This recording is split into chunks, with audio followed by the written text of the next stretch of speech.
Activating Tello ESIM is a pretty simple thing to do, and in this video, you will be able to know how to do that. So first thing is checking that capability. Ensure your phone is eSIM compatible.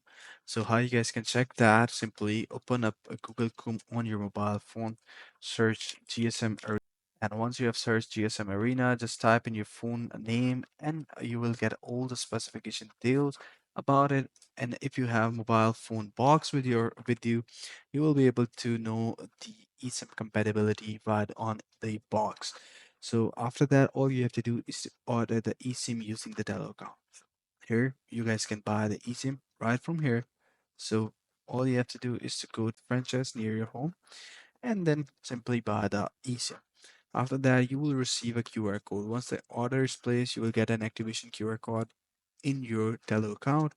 For the iPhone, all you have to do is to go to the settings and cellular, then add eSIM, use the QR code, scan the QR code, and that is it. That is how you guys can activate the eSIM on the iPhone.